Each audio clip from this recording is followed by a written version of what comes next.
Hello, this is Anya, and this is a podcast about perfectionism.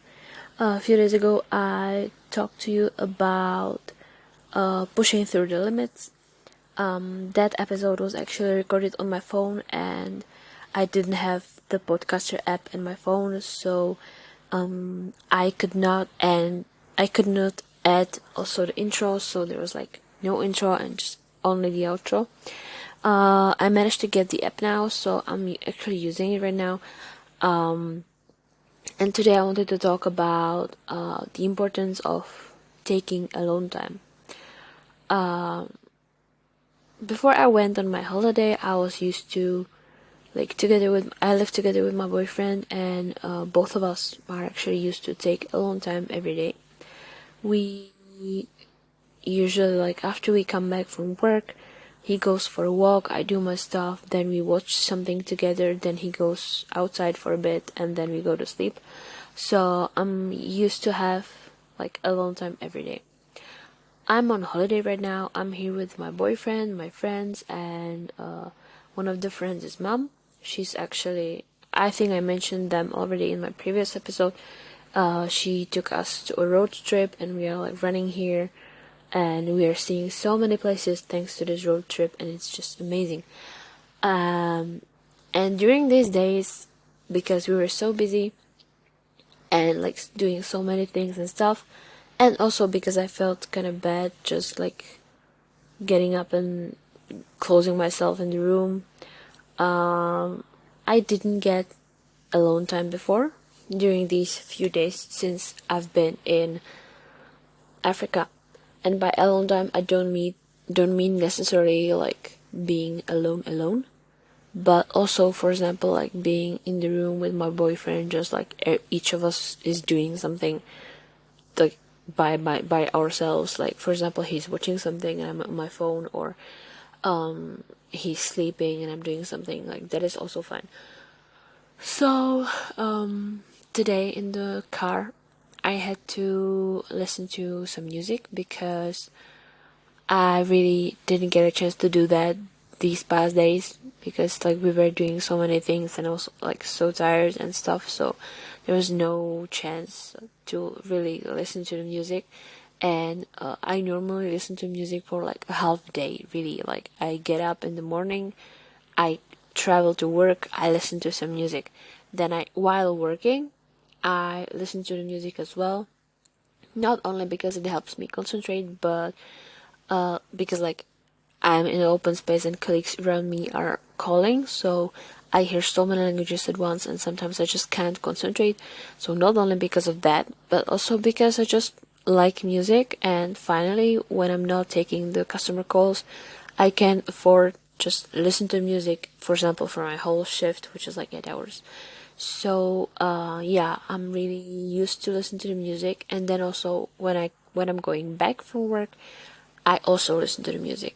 And then whenever I have a chance at home, for example, like during my alone time or just whenever, I listen to the music as well. So basically, I'm listening to the music almost 24/7. And here it was not possible because I was like too tired, or we were traveling somewhere, or we were like hiking or doing stuff. And for hiking, like, it would be dangerous to just take my earphones and play some music and then not hear the surroundings. So today is like my first proper alone time, and also it was my like first proper day of listening to music. And I just wanted to say that it's really important because for me, I'm introverted and I'm also hypersensitive, and sorry. Well, we don't say sorry. I'm a big deal. I'm quite tired now. It's like 10:36 p.m. right now. But yeah. So to come back to what I was saying, in the meantime, I took a break to check the laundry, and I turned the dryer on again, on like some program which would dry it like for like before we got a program for like the synthetic clothes and probably like most of my clothes is more cotton, so it didn't really dry. So then I put it there again on the dry, like on the cotton and like extra dry. So then I don't need to worry about just putting it in my luggage, because what usually happens is that when I try to store something which is not perfectly dry, then it gets like the weird smell and stuff. So that's why I'm trying to dry it as well as possible. So to come back to the topic, I mentioned that I'm introverted and also hypersensitive. With being introverted, it depends on a lot of things.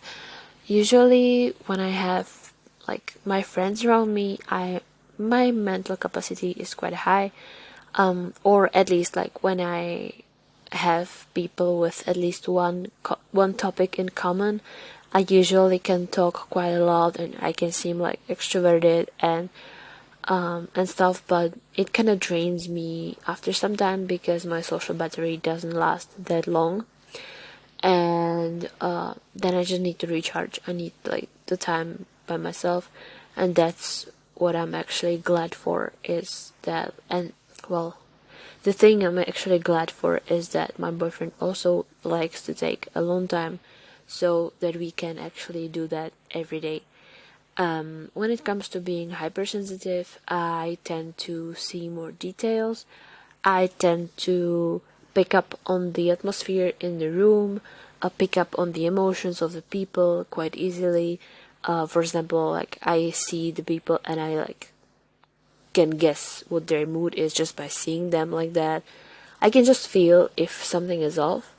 Plus, I pick up on like really small details, which can be advantage, but in the same time, it's also a disadvantage because I get overwhelmed quite easily, and because of that, I need to get like even more alone time, because when there's so many things happening, like yeah, I love adventure, I love traveling, I love everything, but then when there's like too many of that, I'm starting to get overwhelmed. I can like cry easily. I might be annoyed. I might be like super tired and then annoyed even more when somebody talks to me, and it's just like, yeah, alone time is needed.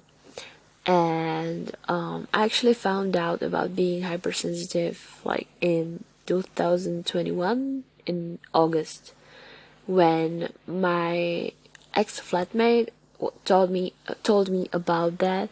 She sent me the test because she also was hypersensitive and she knew about that already, and she thought that I knew that I was hypersensitive as well. Well, I didn't know, but I made the test, and then all of a sudden all the things which didn't make sense started to make sense.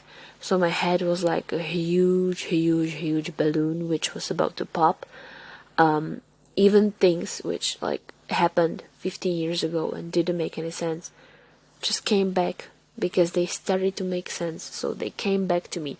So like everything from the past was coming back to me. I was super overwhelmed just by realizing such a huge thing about myself, and then like all these things were getting to me. So I would be literally, I was like in my boyfriend's house seeing his mom, and then during the night he would sleep, and all of a sudden I would just like start to cry, and I was super overwhelmed. I was like sitting in the living room and crying and asking like, why me, why now, like what's happening with me. Later I was like watching some videos and like trying to find out what works for me and what doesn't, and I'm pretty sure I have figured it out now. But still, like, the thing that always helps me is alone time. Even for the introversion, even for like the hypersensitivity, and depending on like with whom I'm spending my time, the frequency which is needed for alone time varies. With friends and with like work colleagues, it could be, or like with friends, I can handle like few days being like in constant contact with them, and then I need like one evening off, which I'll be by myself. When I'm with people whom I don't know that much, the time might be shorter because, like, as I don't know the people, I need to get, like, pay more attention to everything and, like, use more energy, so then I get drained faster. And also being on my period doesn't really help because I feel tired, like, overall. So yeah, this was my short episode and short rant about alone time being important. And yeah, you can let me know if you finished or if you're listening up to here. Just let me know how your alone time is working. If you are actually taking alone time, what are you doing during like your alone time?